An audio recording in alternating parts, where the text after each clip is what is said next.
இப்ப பாருங்க, ரிஷபராசிக்கு ஆண்டு கிரகமாகிய குரு 2ஆம் இடத்திலிருந்து 8ஆம் இடத்தை பார்க்கிறார், 10ஆம் இடத்தை பார்க்கிறார், 6ஆம் இடத்தை பார்ப்பது மாதம் முழுவதும் எந்த மாற்றமும் இல்லை. நல்ல ஒரு அமைப்பு.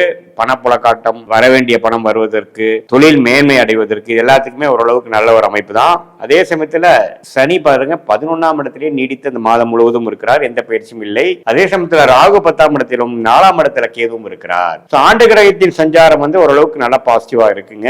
மாத கிரகத்தின் சஞ்சாரம் பாத்தீங்கன்னா ராசி அதிபதியாகிய சுக்கிரனே 9ஆம் இடத்துல அந்த மாதத்தின் முதல் வாரம் இருந்துட்டு அதுக்கப்புறம் பாத்தீங்கன்னா செகண்ட் வீக்ல இருந்து 10ஆம் இடத்துக்கு மாறுகிறார். 10ஆம் இடத்துக்கு மாறி குருவின் பார்வை பெறுகிறார். சோ செகண்ட் வீக் ஆஃப் பிப்ரவரியில இருந்து ரிஷபராசிக்காரர்களுக்கு தொழில் மேன்மை, வேலை மேன்மை, வேலை முன்னேற்றம், டிரான்ஸ்பர், ப்ரொமோஷன், எல்லா நல்ல விஷயங்களும் நடக்கக்கூடிய அமைப்புகள் இருக்கு. ஏன்னா 10ஆம் இடத்துக்கு ராசி அதிபதியும் மாறுறாங்க.